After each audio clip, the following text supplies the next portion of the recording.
আসসালামু আলাইকুম। আশা করি আপনারা সবাই ভালো আছেন। আজকে আপনাদের সাথে আলোচনা করব ভেরিকোসিল নিয়ে। এই ভেরিকোসিল অনেকের কাছে পরিচিত, আবার অনেকের কাছেই এটি আনকমন, তেমন পরিচিত নয়। আজকে এই ভিডিওটিতে আলোচনা করব ভেরিকোসিল জিনিসটি কী, ভেরিকোসিল হলে কী ধরনের উপসর্গ দেখা দেয়, ভেরিকোসিলের কারণ এবং এই ভেরিকোসিল হলে কী ধরনের জটিলতা সৃষ্টি হতে পারে এবং এই ভেরিকোসিলের চিকিৎসা কী। তাহলে আসেন এখন জেনে নেই ভেরিকোসিল জিনিসটি কী। ভেরিকোসিল পুরুষদের হয়ে থাকে। টেস্টিকুলার ভেরিকোসিল অর্থাৎ পুরুষের যে টেস্টিকল থাকে তাতে রক্তনালিকাগুলো ডায়ালেটেড বা ফুলে যায়, অর্থাৎ টেস্টিস এর ভেইন ডায়ালেটেড হয়ে গেলে তখন আমরা তাকে ভেরিকোসিল বলে থাকি। আপনারা কিভাবে বুঝবেন আপনার ভেরিকোসিল হয়েছে? প্রাথমিক অবস্থায় ভেরিকোসিল তেমন কোনো লক্ষণ প্রকাশ পায় না। বাংলাদেশে পূর্ণবয়স্ক প্রায় 15% পুরুষের মধ্যে এই ভেরিকোসিলের সমস্যা থাকে। অনেক দিন যাবৎ এই সমস্যা পারসিস্ট করলে কিছু উপসর্গ দেখা দিতে পারে। তার মধ্যে রোগীর অন্ডকোষটা ভারী ভারী মনে হবে, হেভিনেস থাকবে। সে যদি দাঁড়ায় সেক্ষেত্রে অন্ডকোষের উপরের অংশে মনে হবে কেঁচুর মতো বা কৃমির মতো কিছু একটা রয়েছে, এরকম অনুভব হবে। ব্যথা থাকতে পারে। তবে শুয়ে থাকলে এই অন্ডকোষ এর উপরের যে অংশটা রয়েছে সেখানে যে ফুলা ভাবটা সেটা কমে যাবে। এবার জেনে নিই আসলে কী কারণে এই ভেরিকোসিলের সমস্যা দেখা দিতে পারে। সাধারণত এই ভেরিকোসিলের যে সমস্যাটি রয়েছে সেটি যখন আমাদের ভেইনের মধ্যে ভালভের সমস্যা দেখা দেয় তখন রক্ত উল্টো দিকে প্রবাহিত হয়, যার ফলশ্রুতিতে পরবর্তীতে এই ভেরিকোসিলের সমস্যা দেখা দিতে পারে। এছাড়াও আঘাতজনিত কারণে বা গঠনগত ভিন্নতার কারণে অনেক সময় এই সমস্যা দেখা দিতে পারে। দীর্ঘ সময় দাঁড়িয়ে থাকার কারণেও এই সমস্যা দেখা দিতে পারে।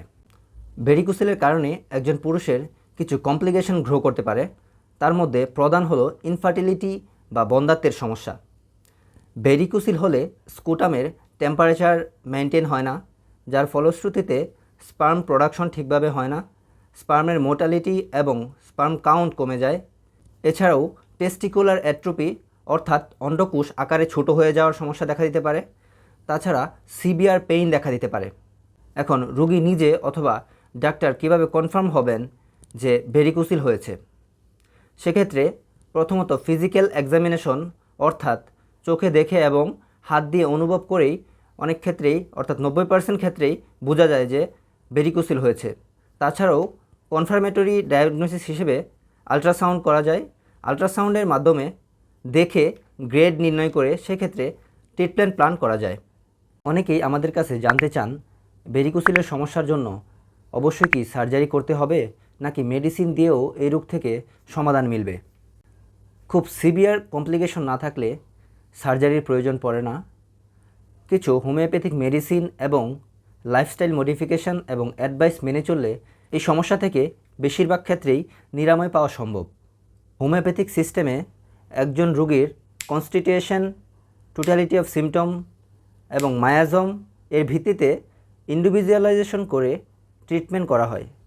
সেক্ষেত্রে হোমিওপ্যাথিতে বহুল ব্যবহৃত কিছু মেডিসিন আসতে পারে, যেগুলো ব্যবহার করলে এই রোগ থেকে পরিত্রাণ পাওয়া সম্ভব।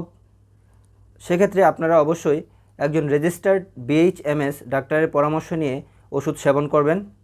কিছু মেডিসিন রয়েছে, হোমিওপ্যাথিক মেডিসিনগুলোর মধ্যে রয়েছে প্রথমে একটি মেডিসিন হলো হ্যামামেলিস ভার্জিনিকা। এখানে লক্ষণ সাদৃশ্যে ভেরিকোসিলের অন্যতম একটি মেডিসিন হলো এটি। বীর্যবাহী নালী অর্থাৎ স্পার্মাটিক কর্ড এবং অন্ডকোষে তীব্র টান ধরার মতো ব্যথা ও ফুলা থাকে।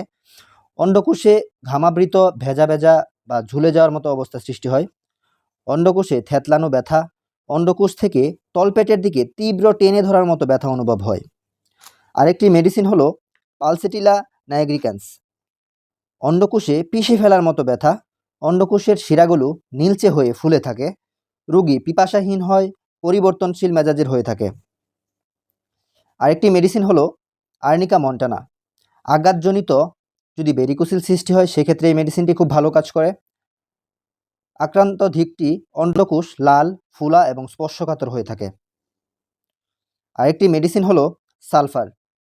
অন্ডকোষে প্রচণ্ড চাপ ও ভারবোধ হয়, অন্ডকোষ নোংরা, ভেজা ভেজা, আক্রান্ত দিক ভারী হয়ে ঝুলে থাকে। তেমনি অন্য আরেকটি মেডিসিন হলো বেলাডোনা, অন্ডকোষে ছিঁড়ে ফেলার মতো অর্থাৎ ধপধপ করে যন্ত্রণা।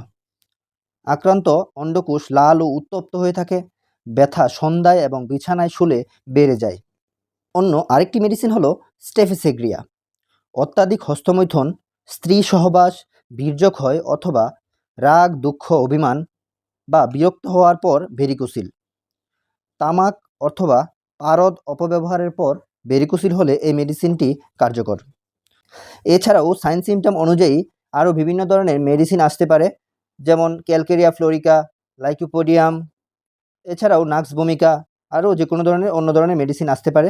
সেক্ষেত্রে অবশ্যই ডাক্তারের পরামর্শ এবং উপরের বলা যে অ্যাডভাইসগুলো রয়েছে সেগুলো মেনে চলতে হবে। মেডিসিনের পাশাপাশি কিছু অ্যাডভাইস অবশ্যই মেনে চলতে হবে। বেশিক্ষণ দাঁড়িয়ে থাকার অভ্যাস ত্যাগ করতে হবে, টাইট আন্ডারওয়্যার ত্যাগ করে সাপোর্টিভ আন্ডারওয়্যার ব্যবহার করতে হবে, অর্থাৎ ঢিলেঢালা কাপড়গুলো বেশি ব্যবহার করতে হবে, ব্যালেন্স ডায়েট মেনটেন করে চলতে হবে। এছাড়াও হেভি লিফটিং বা ভারী কাজগুলো কম করতে হবে।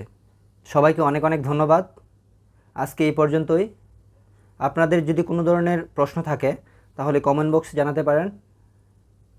পরবর্তীতে দেখা হবে নতুন কোনো স্বাস্থ্য বিষয়ক ভিডিওতে। সেবা নিন, সুস্থ থাকুন। ধন্যবাদ সবাইকে।